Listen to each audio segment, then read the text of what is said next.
All right, well, welcome back. Great to see you all again, or for the first time. Good to see everyone up on the Zoom screen. I'm Zach Lesser. I'm in the English department, and I'm one of the organizers of the workshop, along with John Pollock of the Kislak Center and Jerry Singerman, Humanities Editor Emeritus from Penn Press. Peter Diamond is our Bristol Schoenberg Fellow in the History of Material Text. He keeps everything running. And he is sending around a little sign-in sheet, which just gives us a sense of how many people are here. But if you're not on our email list and you'd like to be, just add your email to that sheet. On Zoom, if you'd like to be on our email list, you can go to pennmaterialtext.org, and there's a link there to sign up.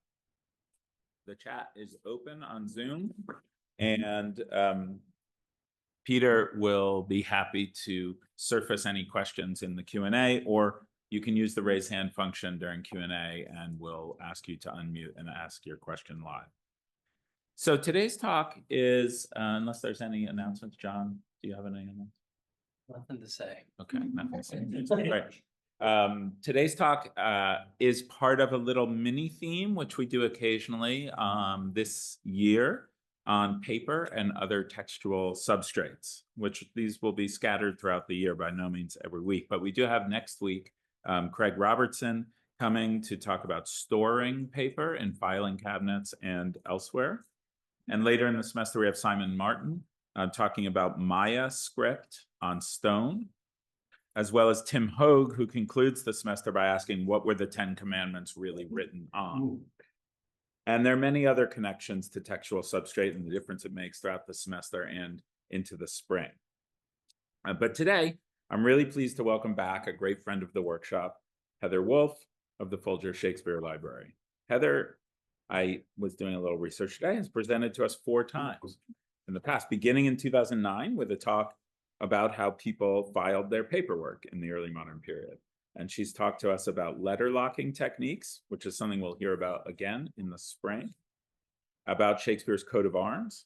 And last year, she spoke with Peter Stalybras and Ray Schreier about erasable writing and the history of numeracy. And this gives you a bit of a feel for the range of Heather's interests and work, but there's a lot more.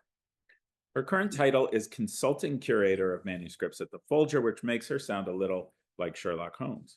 and she is a little.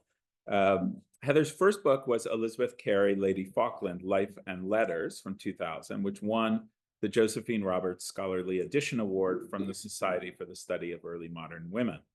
And whenever Josephine Roberts comes up, that's my cue to remind everyone, because it's still a hugely understudied book, that the Kislak Center holds Josephine Roberts' copy of Mary Roth's own copy of her Urania with Roth's manuscript corrections to the text. So someone should go check that book out really soon.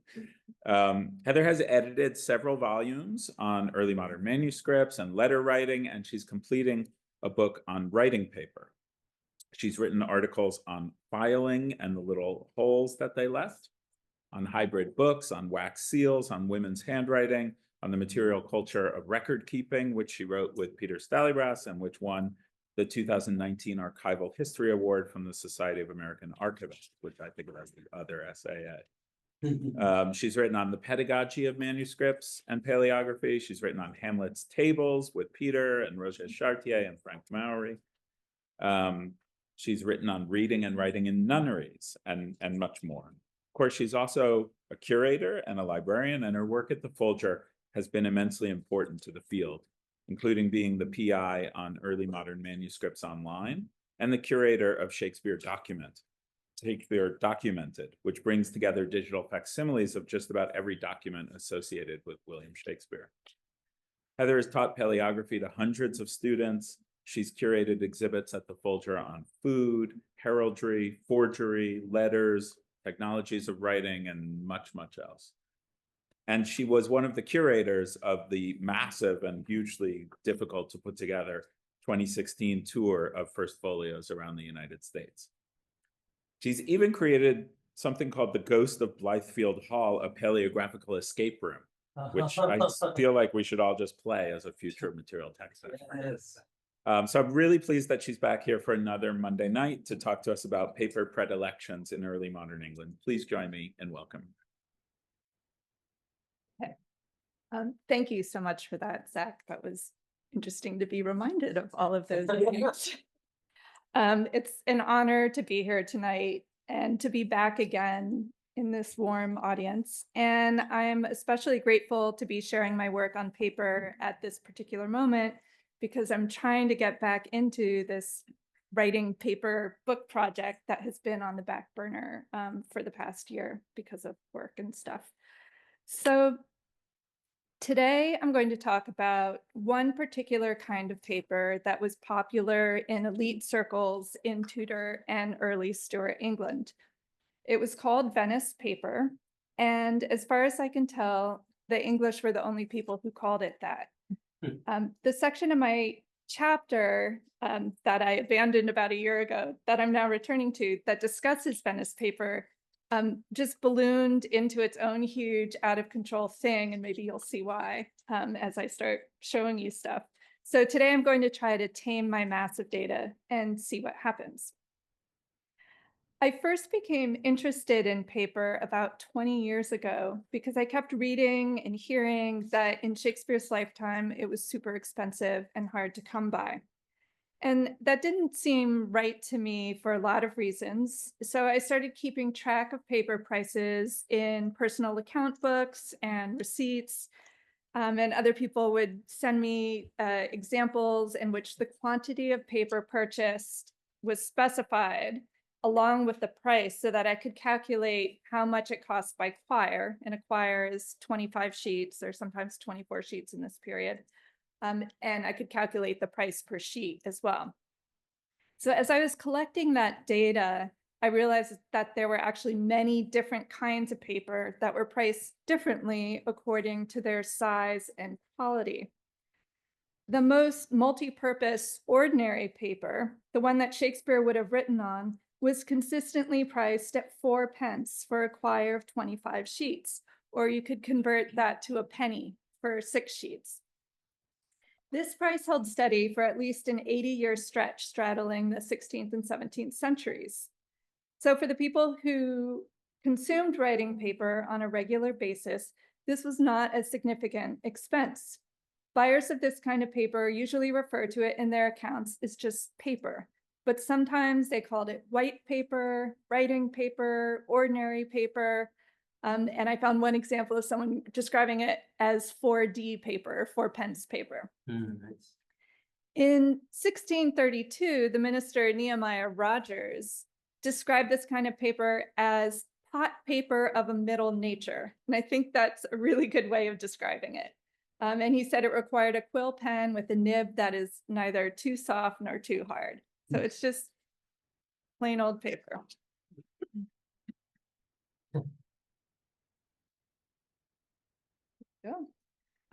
Court books from this period indicate that the vast majority of paper entering London came via the port of Rouen. Much of it would have had a pot watermark like those you see here.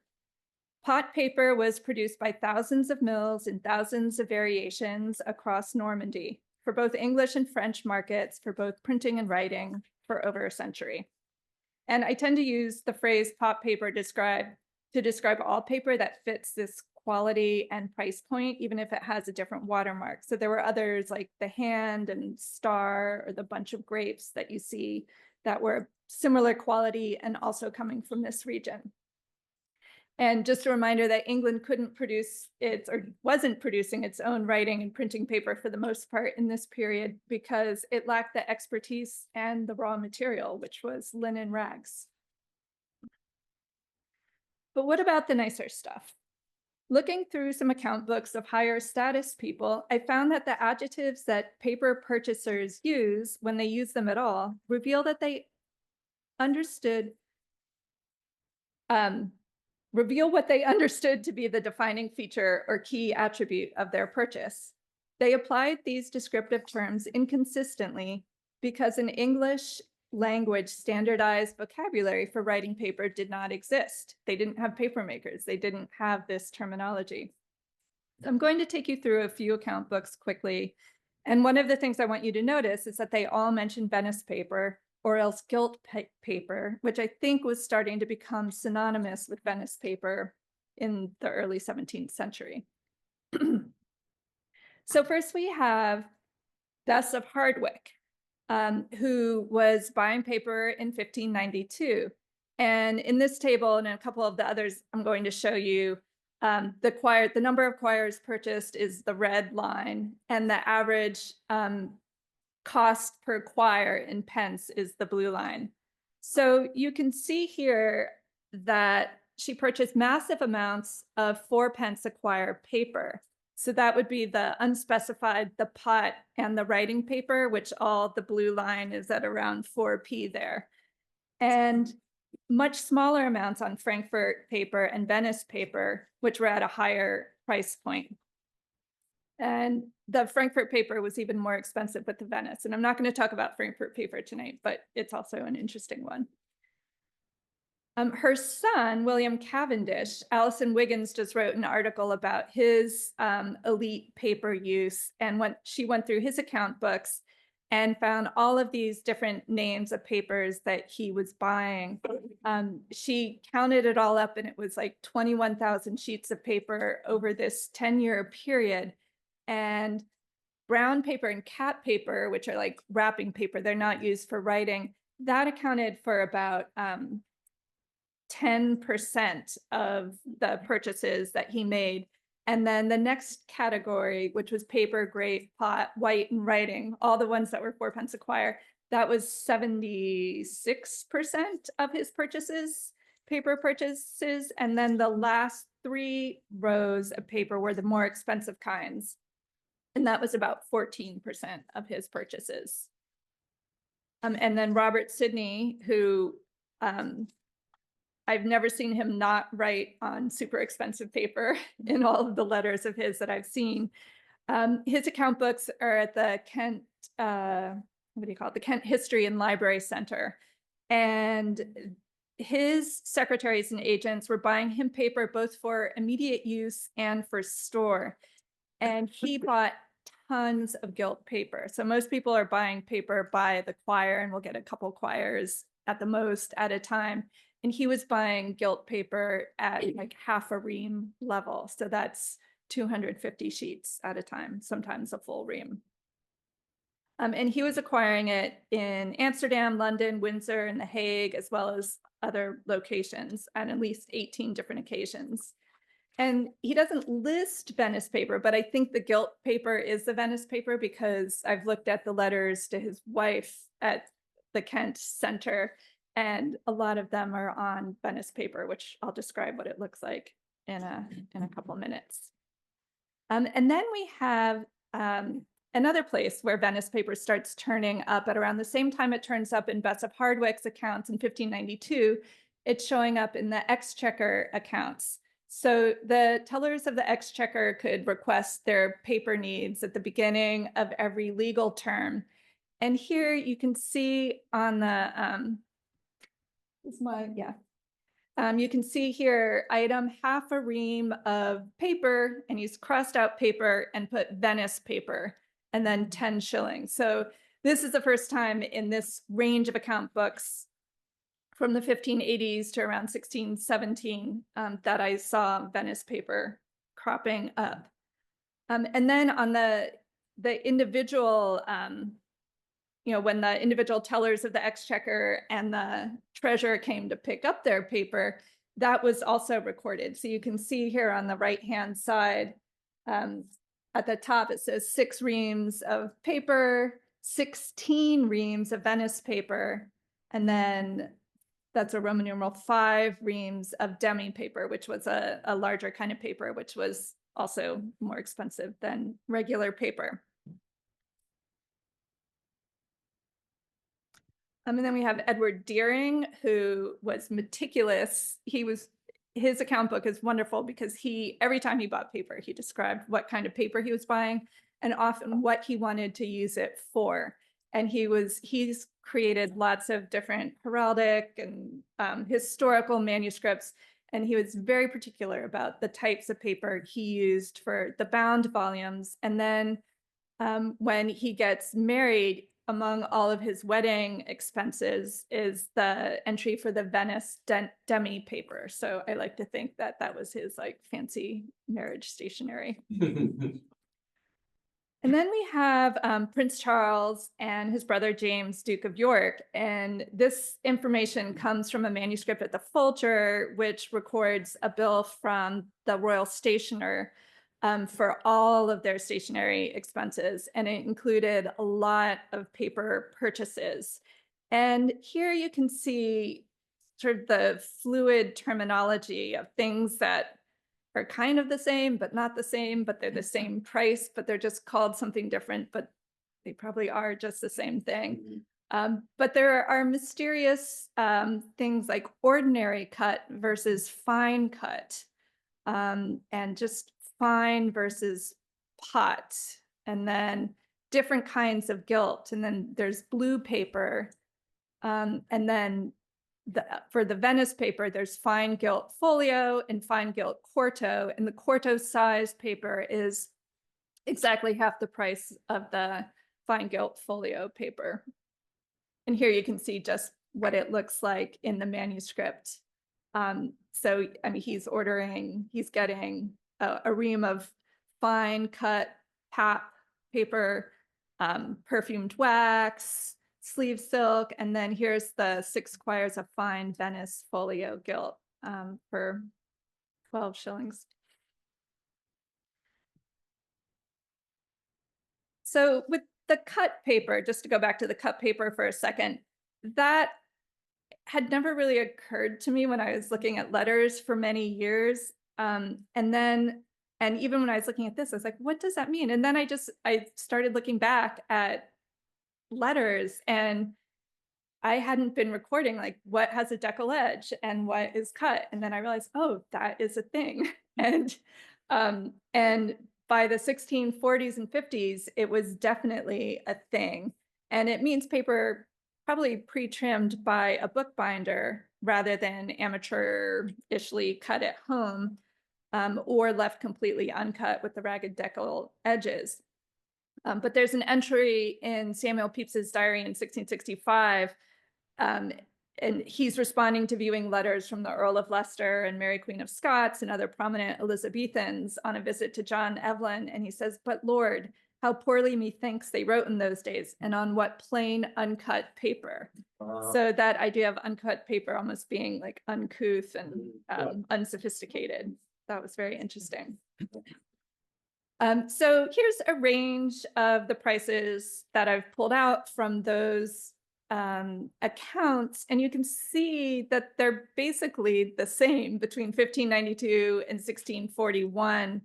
I mean, there was the 7 pence a quire kind, there was the 12 pence kind, there was the 20 pence kind. And so it reflects that Venice paper, it wasn't like a specific size, it more had to do with the quality of it than the size. And I think that's what's impacting the price here.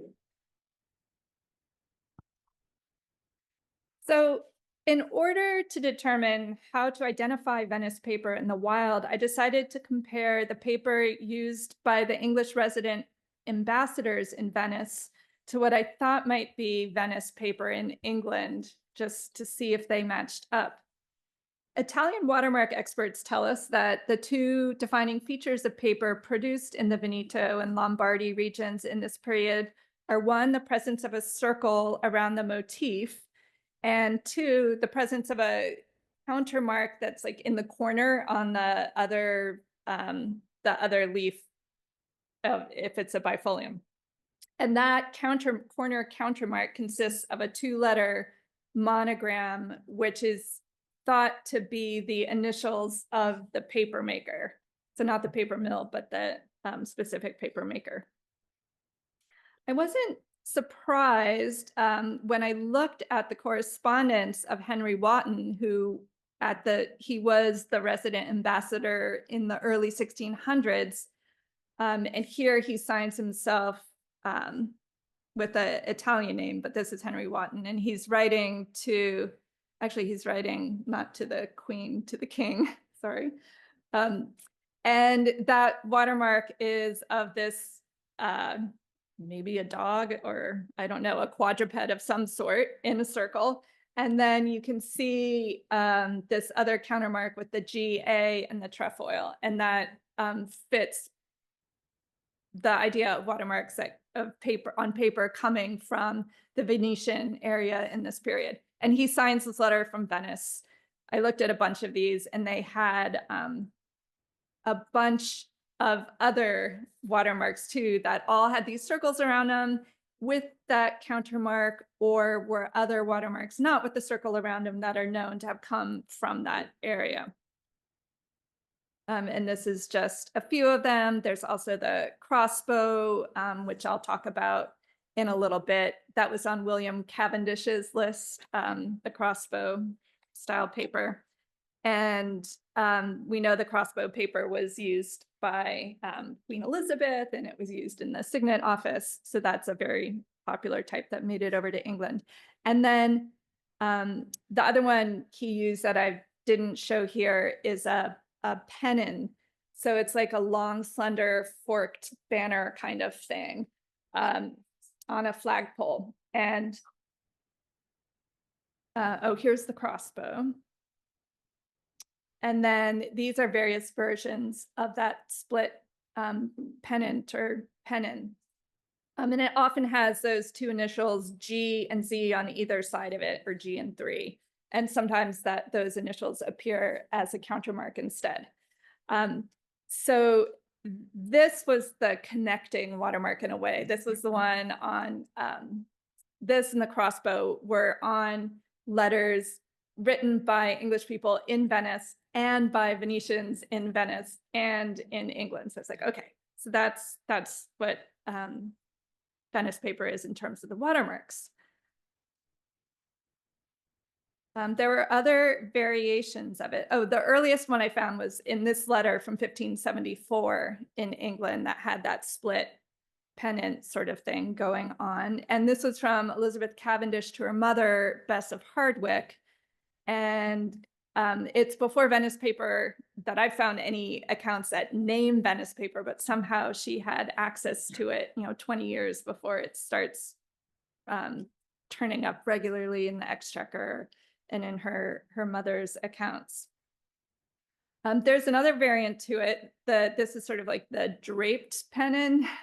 So it's different in that it lets gravity sort of take it down compared to the gravity defying one that's sticking straight out.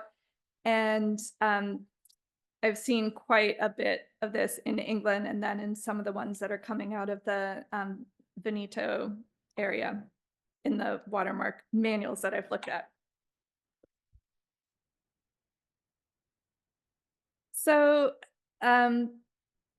what's next? Oh, John Donne was a user of this watermark and this watermark in a lot of his letters. And another feature of these letters, or of this kind of paper, is that it has gilt edges on it almost all the time, and it's really hard to see. So you have to kind of look just right, or get your lamp positioned just right in a raking sort of way to make it visible. And then here's just after you've seen enough Venice paper, you can start to recognize it even before you check the watermark. And so, for example, this letter here from this woman, Jane Skipwith, you can tell it's lighter in tone. The paper, you can't tell here because it's not next to other paper, but most Venice paper in England is a little bit smaller than the pot paper in size. It's thinner. And it has gilt edges. And this paper is so thin that I only realized it had gilt edges when I noticed in the corner here, it was turned up, and then I zoomed in and saw the gilding right there. Another aspect of this paper, which was highly valued, was that it was almost translucent when held up to light. And this made it useful for a wide range of other purposes. So I'm going to talk about crafting with Venice paper. So it wasn't just for fancy people writing letters or poetry to each other. By the mid-17th century, artists' manuals expounded on the use of Venice paper for reproducing images. The instructions are fairly similar across manuals, and they usually begin, take a sheet of fine Venice paper, or this is take a sheet of the finest white paper you can get, Venice paper. This says take a sheet of Venice paper or else of the finest white paper that you can get. Take a sheet of fine Venice paper. And if you wanted to transfer an image from a printed page to a blank page, you would take a sheet of Venice paper, dip it in linseed oil, wipe the oil off so that the sheet was dry, and then you'd lay it over the image you wanted to copy and trace it with a graphite pen. So then you had your image that you could then flip over and put on the blank piece of paper that you wanted to transfer it to. And in these directions, they say use a swallow's feather. I used a chopstick in the experiment. I'm about to show you. You could use a stylus or just something to sort of transfer it onto the image. So yes, I did this. I used regular printer paper because I didn't have any Venice paper, and a facsimile of the Trevelyan miscellany, which is a lovely manuscript at the Folger, and traced it on this paper, which you can see is like really clear once you put the oil on it, and then flipped it over to transfer the image. And you can also, if you don't want the image to be in reverse, you can use a piece of charcoal and rub over the other side and then trace the image on, I don't know the terminology, to make it come out exactly as it appeared in the original.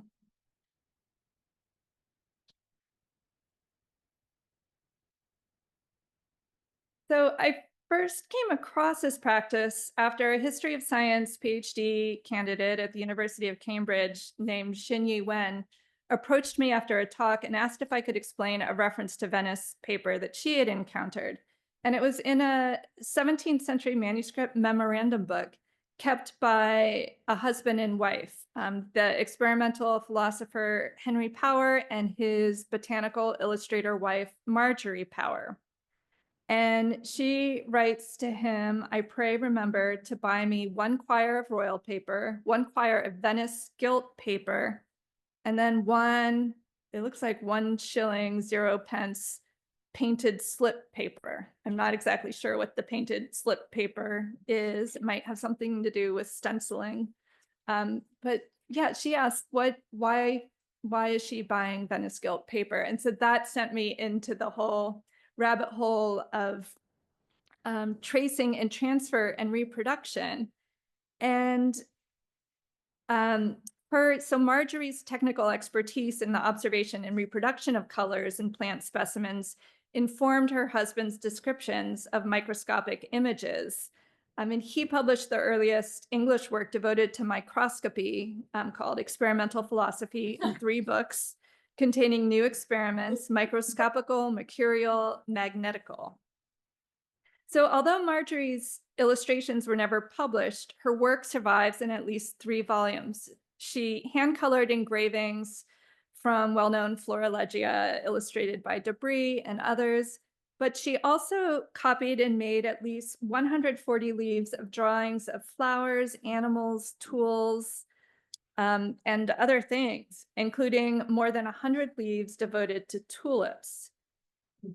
So after encountering the references to Venice paper as tracing paper, I thought that maybe Marjorie needed the Venice paper for tracing and transferring images onto the royal paper, which she also bought. And the paper in this volume is thick and high quality. It has the arms of Amsterdam watermark on it. And so Xinyi and I separately went back to Marjorie's drawings at the British Library, and we both confirmed that some of the drawings included black lead outlines under ink outlines, which is what you would expect if she was using this transfer technique. But she also could have used pricking. But she's making multiple copies of these. So there might even be more in this volume, and she's sort of copying this Debris, most of the layout of this, but then taking some of the tulips from other Debris engravings in his book. And here you can see more tulips in pencil and in pencil traced with ink, and why she's doing it over and over again and painting them different colors I do not know. So while artists use Venice paper as a conduit to perfectly transfer an image from a printed page to a blank page, its many attributes also made it useful in scientific experiments.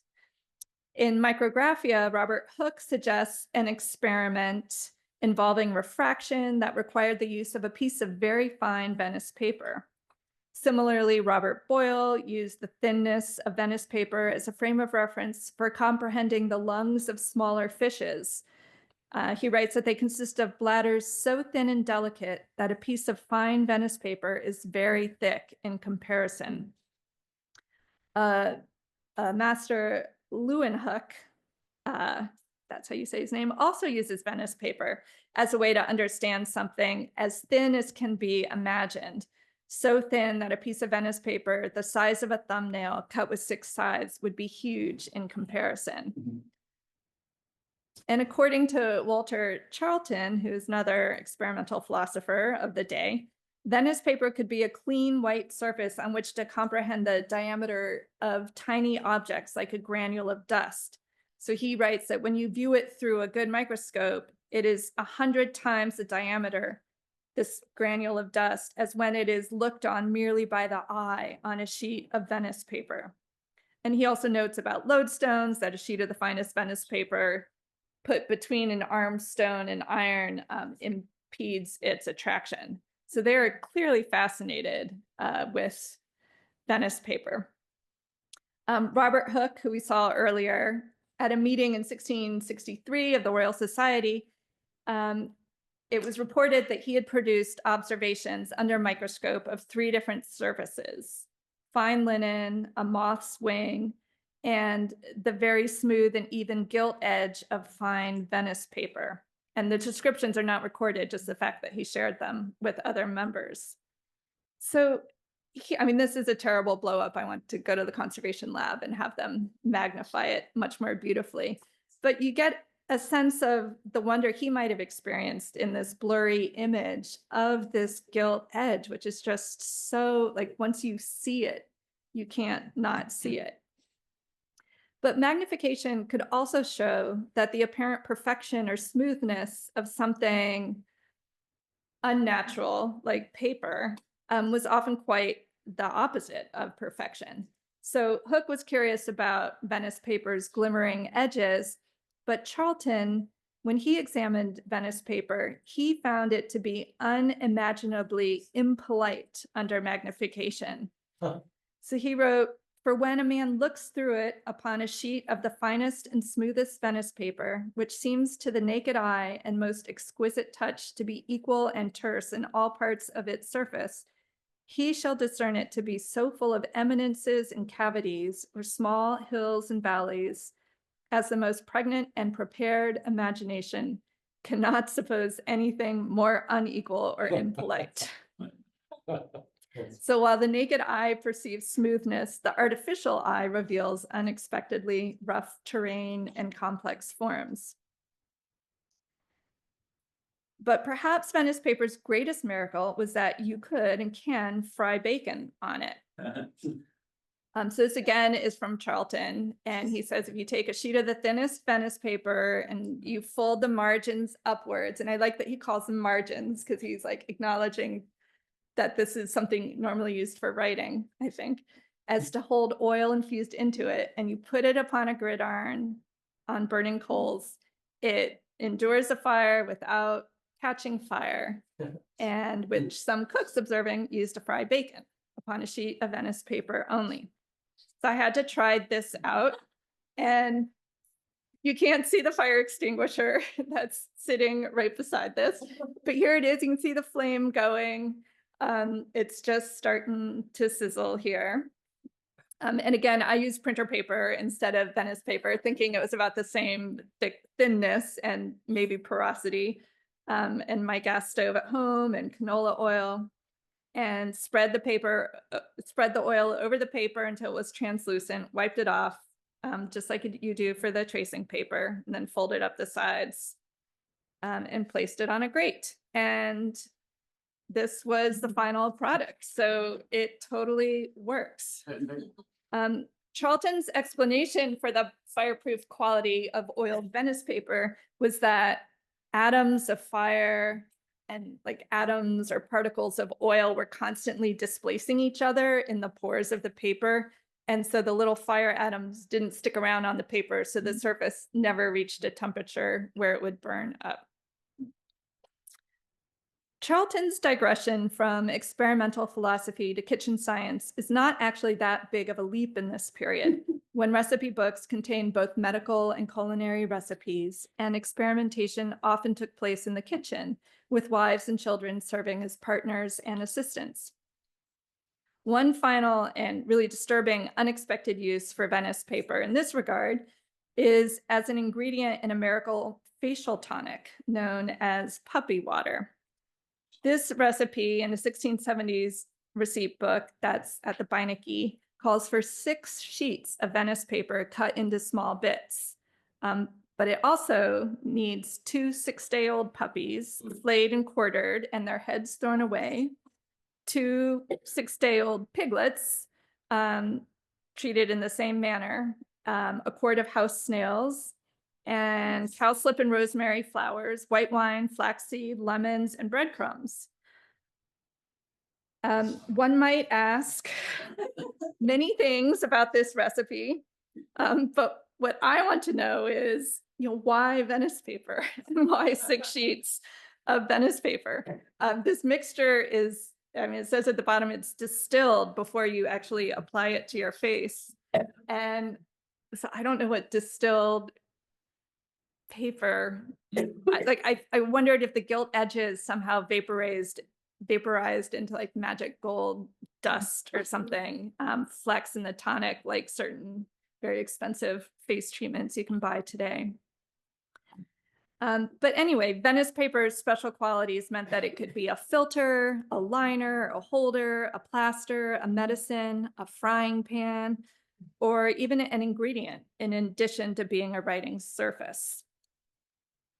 So by the mid-17th century, there was enough Venice paper floating around England that it started to take on a life of its own. Like other luxury goods from Venice, it had name recognition and started to be seen as a status symbol outside of courtly and diplomatic circles. In 1655, Samuel Hartlib mentions Venice paper as being one of the finest papers you can acquire in England, alongside paper from Genoa. And then Thomas Fuller, in his History of the Worthies of England, writes of the perfection of Venice paper in order to make the argument that domestically produced good enough paper would suffice if England could figure out how to make it. He describes Venice paper as mirroring the qualities of the Venetians themselves who make it, neat, subtle, and court-like. And you can see what he says about the French and the Dutch as well here. But the subtle is an interesting word. And it turns out one of the definitions of subtle is exactly like a definition like fine, and it refers to the delicate texture or composition of a thing in early modern usage, with the implication that it was of a superior quality. By the end of the 17th century, the same attributes which made Venice paper a luxury stationery among high-status people, coveted by the middle classes, perfect for tracing and transferring images, and useful for all sorts of experiments, also made it a source of satire. So in a 1687 English translation of Don Quixote, the title character pokes fun at Sancho's simple nature. I take thee to be as clear as a sheet of gilt Venice paper. Oh. Venice paper's translucence was once part of its sophistication and cosmopolitanism, but translucence was also associated with guilelessness and lack of sophistication. So Sancho's mind was as blank and see-through as a sheet of trendy paper, maybe? Aspiring and gullible social climbers who perhaps place too much value on possessing Venice paper and all kinds of Italian things are the target of the character of Retorto Spatula Dolceroso, a London-based Italian apothecary in Thomas Brown's 1697 play, Physic Lies a Bleeding. He brags that his pills are put up all in gilt paper, cut in fine shapes and figures. A quire cost me 5 shillings the cutting. Besides, the paper is pure Venice paper. My cordials are all put into Venice vials, and all this alla modo d'Italiano to make the physic taste the better, work the better, and look the better. So Venetian papermakers and traders had successfully infiltrated the English market and created a miracle product that literally made people feel good.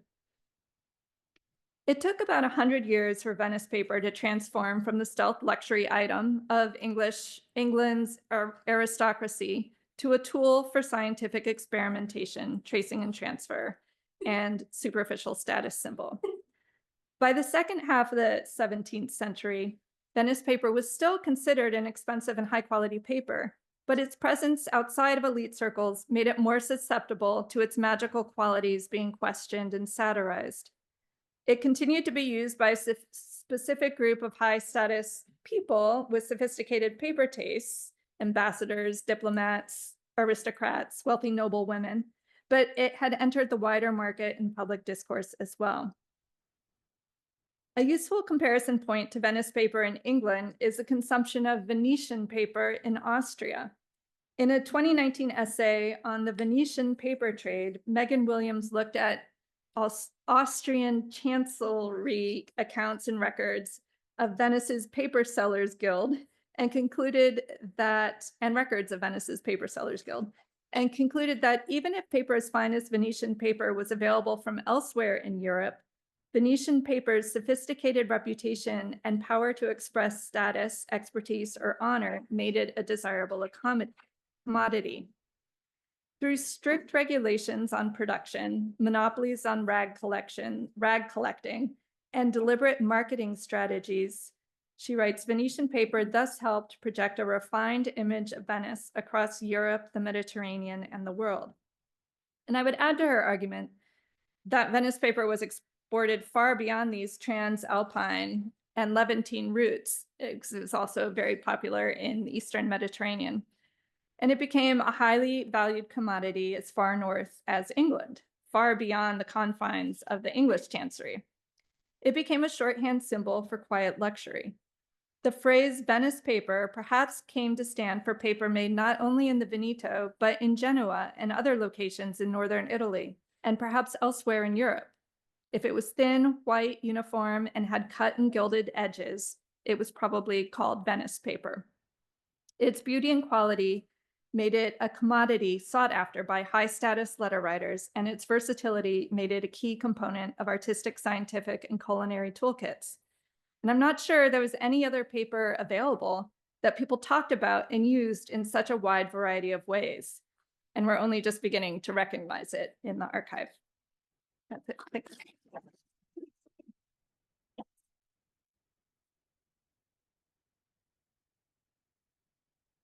Thank you for a great talk. I wonder if that discussing ocean, if there's like kind of sympathetic magic happening, because like the smoothness of the paper puppies are very soft and smooth. Yes. Cakes are very smooth and soft. Yeah. There's some other like smooth things in there. I think people have written about puppy water. So maybe Yes, you should. it's something that's. Can't hear you, Zach. Yeah. That's Oh. okay. I'm just saying stupid stuff. Okay, the floor is open for questions. Lillian. Thank you so much for the terrific. You were talking about the availability of linen and the availability of how to produce it, but not so much about the gilt. How does the code of gilt enter there? Yeah, that is a good question. I mean, I assume that there are a lot of assumptions. I've talked to various paper historians in Italy about this and have gotten varying answers. But I think the paper was made, stacked, and then, like a bookbinder would add the gilding to it in that stack, and then it was sold in. So I think it entered England already pre-gilded. But there hasn't, it's been very hard to find information about that. Hello, thank you so much. This is fascinating. Thanks, Lila. I have a question about parchment, which is obviously parchment is also sort of like a luxury product.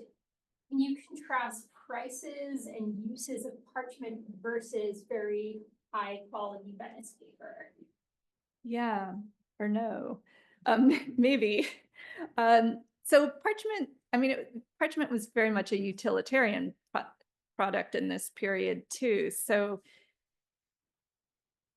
there was very fine parchment and there was cheap parchment, parchment made from different animals at different points in their lives. But parchment by this period was mostly used by the government. And so I'm looking at people who are buying paper for their personal use, and parchment really was not being acquired by that in that way. So I do see in accounts sometimes people are buying membranes or skins of parchment, but it's usually for a more of a business reason or to create legal documents to pay for the parchment used to make your indenture rather than something like this. So there isn't really a comparison between like the fancy luxury paper and luxury parchment. But it wasn't that expensive. There was tons of parchment in this period. Yeah, Pamela Smith, do you want to unmute and ask your question? Yeah, thank you. Thank you so much. That was really wonderful. Nice to see you again. My question is there any evidence that people paid attention to watermarks? I mean, you've identified Venice paper in terms of the watermarks, but does anyone ever comment on watermarks? Not really. And that is a super interesting question. The earliest I've encountered, and others, I think Orietta de Rold and Whitney in the work on the Bagford papers at the British Library. John Bagford, sorry, I'm digging deep into my brain right now. At the end of the 17th century, he was fascinated by watermarks. And so he was collecting earlier watermarks from the 15th, 16th, and 17th centuries and putting them and trying to label some of them into volumes that are now at the British Library. And one of them is at the University Library in Cambridge. But in this period, no, like I've looked for patterns of like when people write letters, do they make sure that the watermark is on the address leaf side or that it's facing up and not upside down? And it seems like people are not paying attention at all. But I still think that some people must have noticed it. And sometimes they're really visible. I mean, just if the paper is thin enough and the watermark area itself is thin enough, people had to, but yeah, they don't talk about it. Thank you. Maria? Hi, thank you so much. I was wondering about the gilt edges and how people were storing this paper as they were using it, because if the gilding is so difficult to see on a single sheet of paper, like most people would be getting letters in, it seems like the gold is more for the like original buyer of the paper to kind of see in like a stack on their desk or something. So do you know how, or like, can you envision how that was like on display? Because that's an ornamentation that doesn't really seem to be for the receiver of the letter, more for the Well, buyer. I do wonder if it might be for the recipient as well, because they would, if it were being sent in a letter, they would get it folded up in a little packet, and the lighting was very different then. And they would have expected like, oh, this is that fancy, really like smooth white paper. I'm gonna check and do the little flex, with the candlelight and see. So I think you can definitely see it if you know to look for it, I should say. But it must have looked very nice when you got your quire or your half a ream of gilt paper and saw it all stacked up like a book edge looks like. Hi, thanks so much, Heather. I have a quick question for you. What is the size of that four pence a quire paper? What is It's a sheet that when folded is like pretty close to 8.5 by 11. Okay. On the 2 leaves of the folded sheet. So it's like twice the size of 8.5 by 11. Okay. And do people usually cut it or, I mean, that's a pretty good size sheet. Some. No, they do, yeah. I mean, do be careful about generalizations, but when pop paper is used in letter writing, it's often the whole bifolium. And so they write on the first leaf and then the back leaf, like in this letter here, is used to write the address on, and then you fold it up. So yes, that's like a size of Okay. pot paper sheet. Thank you. There's another question on Zoom, Diane. Go ahead. Hi, thank you so much for a wonderful talk. I'm curious, in any of the instructions that you found for using Venice paper to transfer and trace, did any of them make mention of transferring and tracing specifically for embroidery? So it's the first thing I thought of when you use the Trevelyan miscellany, of course. I wondered if that was a technique used for transferring patterns to get onto fabric for embroidery. I'm not sure. I mean, I haven't done an exhaustive search, so that's a good possibility, but I'm not sure. Peter. A couple questions from the Zoom chat. I'll just mention these ones. Deborah Leslie asks, have you seen any paper that looked like Venice paper but had no watermarks? And then Patricia Bond asks, are there any examples of entire manuscripts in Venice paper? Yeah, so Venice paper generally is not used for like bound. It's too thin really to like write on both sides. For many, it would show through, it's too thin. So yeah, I haven't seen entire manuscripts of Venice paper. And Deborah, no, I haven't seen unwatermarked, but I have seen watermarks and I'm like, these don't look like any of the Venetian ones I've seen and I want to know more. And so that's still an area I need to figure out. And then there's the Frankfurt paper, which is like super nice paper. It's like, it has a spread eagle watermark with a big F in the middle of the tiny little spread eagle. And that paper is used by the same people who are also using this Venice paper, but it's made in Frankfurt and it's larger in size than most of the Venice paper. So I think there's Frankfurt paper and then there's Venice paper, but Venice paper might be this umbrella term for all kinds of other kinds of nice paper as well. Hi, and thanks for that lovely talk. I was thinking back to what you were saying about well, the pleasures of using Venice paper. So the gilt edging, who that might be for.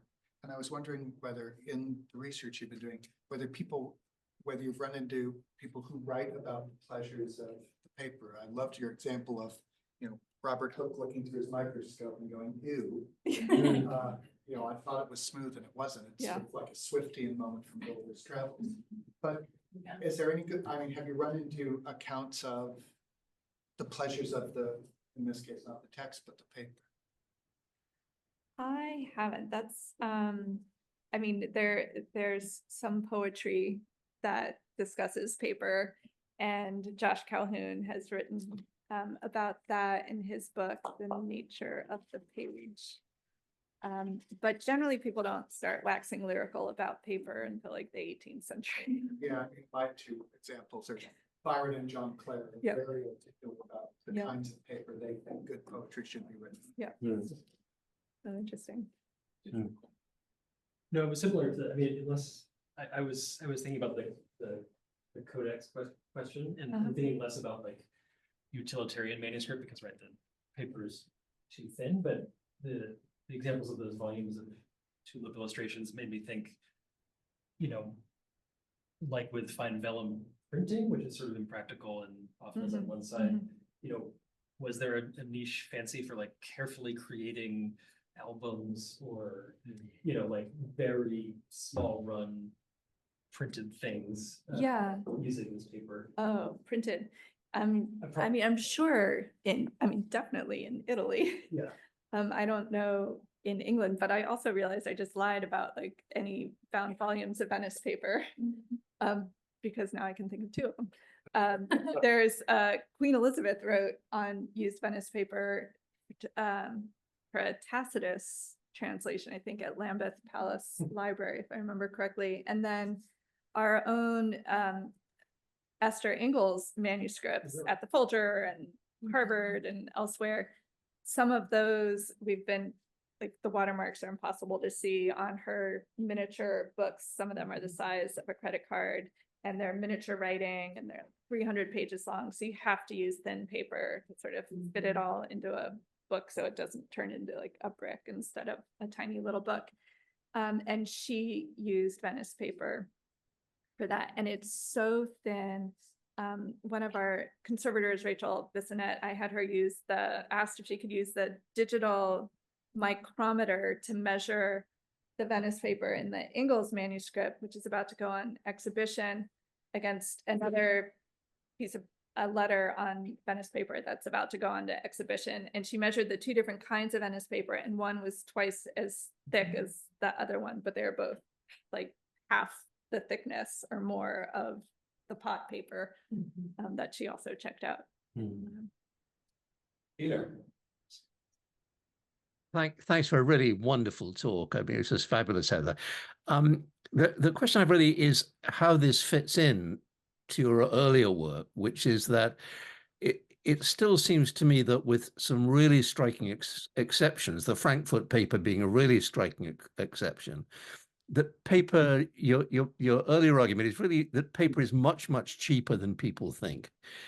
And there are two reasons that people have exaggerated the cost of paper, one of which comes from art historians and people like Rembrandt who, put lots and lots of things onto a single sheet of paper. And the other comes from printers who are buying paper in vast quantities, for the Bishop's Bible or something like that. For 1,000 copies of the Bishop's Bible, you're going to need vast quantities of paper, and that is expensive.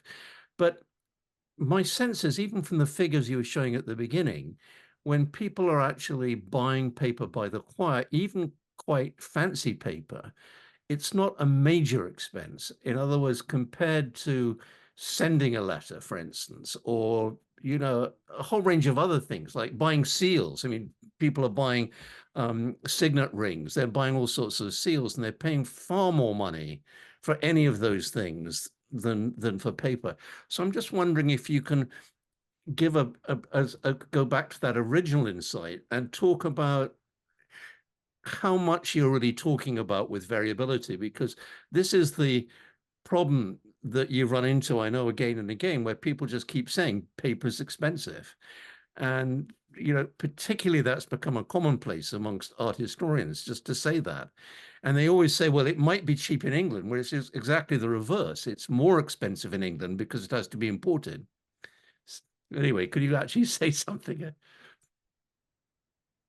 Well, you just made that argument quite well yourself. But yeah, it's I'm hoping, we have you and me both have been saying paper is not expensive for probably 10 years or 15 years or so. And I do believe that, and I do think it's Shakespeare and textual bibliography to blame for that belief that paper is so expensive. So there's people used to think, and maybe some still do, that paper was exorbitantly expensive because why else would they write in the margins or end leaves of books? Or why would the artist cram so many sketches on the same paper leaf?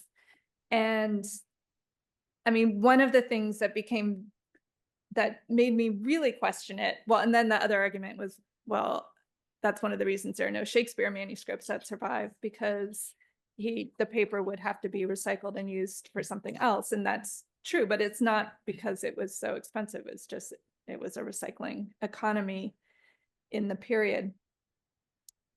I don't know where I was going to go with that, Peter. Can I add on? Yeah. Because another thing people talk about a lot, not just Shakespeare people, but book history people, once you start looking at a bunch of early modern books, you just see weird writing all over the flyleaves, the blank flyleaves. And people often say, well, that's because you had to use any scrap of paper you could get it. But it does seem like your point about the cheapness of paper means we need to rethink, like, well, then why are people writing weird things in flyleaves of books? Right, it's an interesting question. Yeah. But that's not the answer. I had one other question, if I can jump in, which is, it's true that even the cost of the finest paper is not, particularly for the people who are buying it, it's not much of an expense. But comparatively, the Venice paper is 3 to 4 times the cost of ordinary paper. So it's expensive paper in that sense. And you can only write, it seems like you're saying you really can only write on one side if you want it to be pretty legible because of the show through. So one question I had was, as you look at letters written on Venice paper, like, is it common that there's more than one sheet, but each sheet written only on one side? Is there something about the thinness that adds to the prestige because you kind of have to waste? I know that even on ordinary paper, you usually are wasting a lot of space in a letter. But I wonder if that's even more so with writing on Venice paper, so that I would rather send you 2 sheets of Venice paper, each written on one side, than like 1 sheet of ordinary paper written on both sides. Yeah, no, people, when you're writing on Venice paper, you usually keep your letters pretty short, unless it's a diplomatic missive that you need to go on for pages and pages, and then you'll nest the leaves inside of each other. And I mean, you can write on the back of it, but it's just takes away from the beauty and clarity of the writing on the one side. So I think there is that, like, preserving. It's a gift, to send a letter to someone on this kind of paper. And then I remembered what I was going to say before I blanked, and that's that one of the reasons I became suspicious of this argument that paper was so expensive was because in the Folger vault, looking through our bound volumes, the recipe books, the poetical miscellanies, so many of them were only like a quarter filled. And then it's like all blank paper. And thinking through, I'm like, I think like 50% of the manuscript collection might consist of blank paper. And if paper would, like, it could not have survived that long to this day if it were such a expensive commodity in the period. But yeah, there's a lot of blankness. Gary, and then we'll go back to that. Thank you for all of this. Maybe naive question about relative costs. If paper is imported to England because England doesn't have the linen to make paper, and it's the really good paper that's really thin. So does that mean that the really cheap paper is using more of the raw material? If the cheap paper is twice as thick, is the really cheap paper using more of the raw material that needs to be imported, and that's the reason why? So where, what does this tell us about the cost of material versus maybe the cost of processing or the skill involved in making real paper? Yeah, really fine paper. Yeah, I mean, the skill was huge, and the initial quality of the rags too. Yeah. And so I've not studied all the Venetian regulations on paper making, but it sounds like, there were, to produce certain kinds of paper, it had to be 100% white linen with no colored stitching in it whatsoever. And then there was like 30-70 and 50-50, where you could throw in like any color rags into the mix or any kind of quality. So the Venice paper was made from the highest quality rags, but then the retting process too, to get it into the right solution and break down the fibers in just the right way, was a specialized art as well. And so there was more care taken, at every stage of the process for the Venetian paper. So yes, it used less product, but the time and labor that went into it, I think, was probably more extensive. And then the rags themselves were of higher value than just the regular rags. Bianca, go ahead. Hi, thanks. I can also unmute my video, but it may just take a little bit too long. Okay. this was just so exciting and wonderful. I had a question about how early on Venice paper becomes a brand, as you've sort of described it, where it's culturally associated with luxury more broadly. And this is a kind of loaded question. This seems so obvious. Maybe everybody's already thinking it, but is it by like 1606 when this fair paper was made to write horror upon?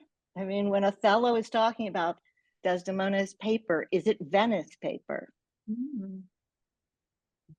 Yeah. Yeah, that's something that I should think about for sure. I mean, it was the 1590s when I'm seeing it starting to become a thing. So 1606, it's still, it's more and more people have access to it in 1606 compared to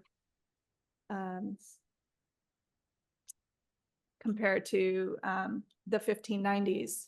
But yeah, I want to go back and look at that. Thank you.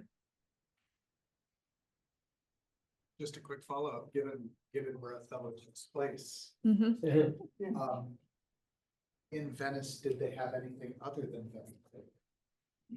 If you're in Venice, Right. just use Venice paper all the time, Yeah. or Well, get bad English paper. no, I mean,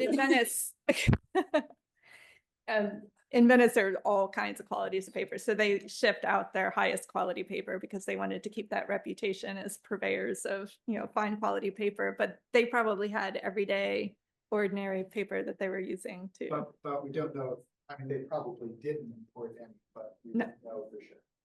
Right. Okay. But there were so many paper makers in that area that, Why would yeah, I don't know. No, it's just, Is it reasonable, is there any trace in, just to follow up with this, that there is a Venetian understanding of an English market? Well, Yeah, yeah. maybe there isn't, because they're shipping paper Yeah. everywhere, but do your Italianist colleagues, is there a sense in which some of these paper makers are? No, I mean, when I've going asked like specifically- people in France and Italy who are interested in paper history, it's like, what about Venice paper? They're like, what? So no one's, yeah. It's an invention of the others. Yes. Right, because Venice paper wouldn't be a thing in Venice because, Unless it's just like, the high quality Yeah. stuff, and you can trace that, but the only paper from Venice that they're seeing in England is this high quality stuff. So then it becomes a marker for the whole But if city. they're exporting elsewhere Mhm. to other parts of Europe, I mean, how do they understand that paper, I wonder? I mean, not Yeah, to I call mean, it there's- Venice paper, but, what do they Mm-hmm. call it? well, I mean, they're obviously importing that too, Yeah. presumably. Yeah, I mean, there's so much more work that one could do, like the Yeah. Ottoman Chancery in Yeah. Constantinople, they're using Yeah, they're using this paper made Yeah. this fine, high quality. I don't know if it has the gilt edges or the gilt edges are just an English thing, because they know the English like the gilt edges. Is there stuff on the import side? Can you see particular dealers in London that are the sources? No, I wish. Yeah. But I don't think records like that exist. I mean, thinking about like so there is some fine paper coming out of France, so I don't think the French had a need necessarily for this special kind of Venetian paper. But in Germany too, there was in Megan Williams' article, she starts with a note about Albrecht Dürer going to Venice, and his friend says, bring back some, he wanted the Venice blue paper, but bring back some of the like nice Venice paper too. And he's like, why do we need that? We have fine paper here in Nuremberg. And he was like, oh, you'll see. And so then he started using Venice paper once he saw how smooth it is. But that runs counter to the argument that a lot of artists in that period liked the rougher paper because you could do more shadowing and show more contour on it. So yes, we need to be in dialogue with art historians about this. Yeah, too. especially to even just doing some searches for phrases. Mhm. It'd be interesting to know if in French or German there's anything like Yeah. Venice paper. Yeah.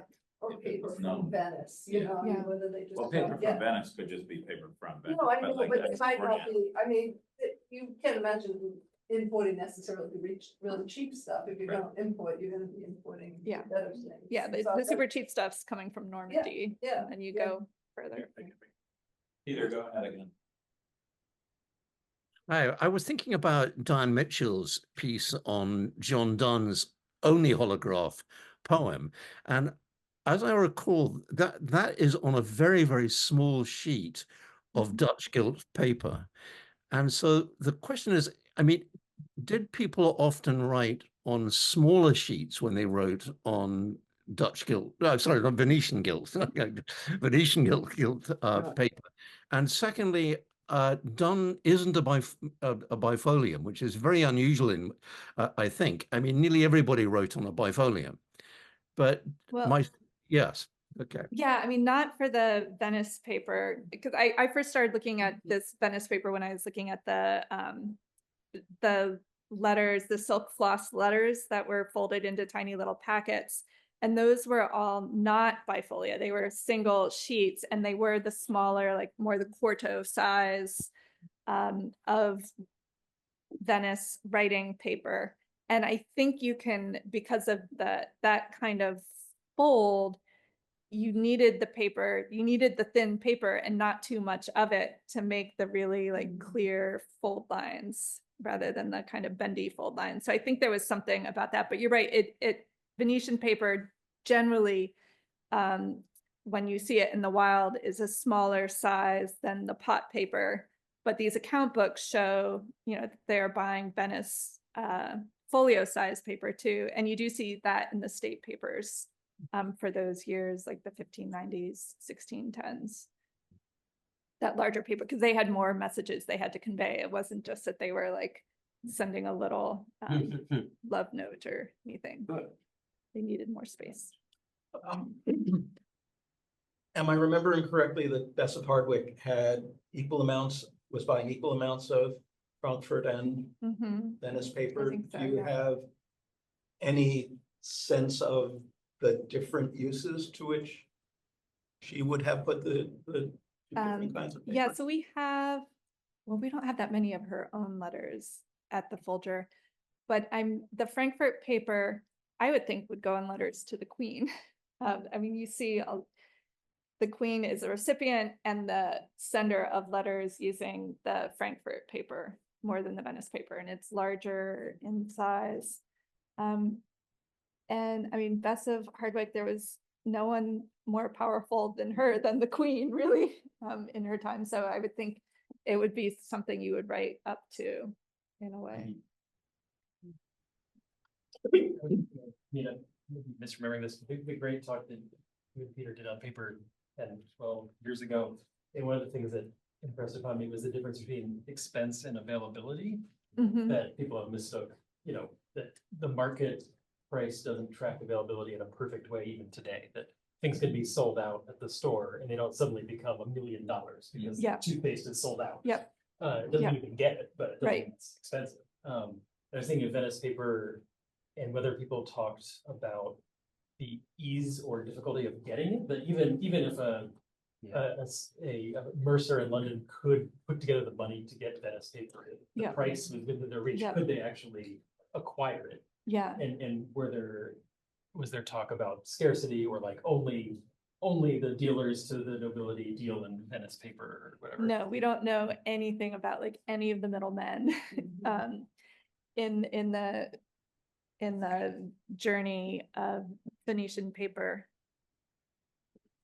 If people don't talk about like, oh, I wish I could get some Venice paper, but the war recently has been. No, but I mean, Robert Sidney in his account book, he clarifies when he's buying, like, buy some for store. So he's stockpiling his Venice paper, so he can guarantee that he always has it on hand. And I haven't seen that in any other account books of people buying large quantities for storage for future use. Costco size shipments of Venice paper. Yeah, it's much more in the like acquire here, acquire there kind of thing, except the exchequer, but there are more people that's being distributed to. So it makes sense they're buying more larger quantities. Couple more questions from Zoom chat. I'll ask two small ones. B. Williams Ellerson. This is sort of following up on your conversation with Jerry. but asks about, if you know more about how Venice paper was made so thin, whether it was more filtered, thinner pulp, or extra pressing, or anything else. And then in addition to that, Priya has asked if there was something specific about blue Venice paper, as in being extra special, or was it used for particular purposes? Yeah. I don't know.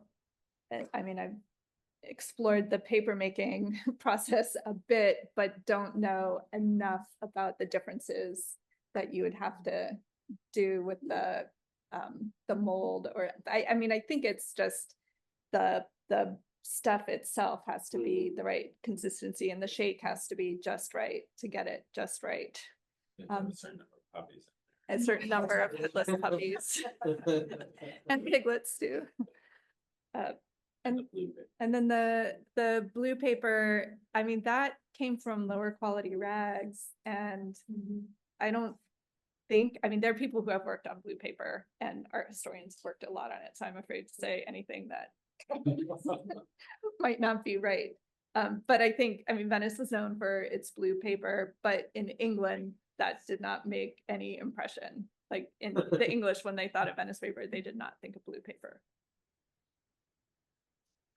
Thank you. Another question popped into Zoom chat. Do you see any evidence of change? This is from Patricia Bond. Do you see any evidence of change in the availability or use of Venice paper in England during the Civil Wars? I haven't gone that far. I sort of saw 1640 as a good stopping point, and so I would, but then that's when it picks up in the printed literature in the 40s, 50s, and 60s. So it's clearly still a thing, and I just haven't gotten that far because I just spent so much time just trying to like convince myself that what I'm looking at is actually Venice paper in the Shakespearean period. But yeah, so that's still to be discovered.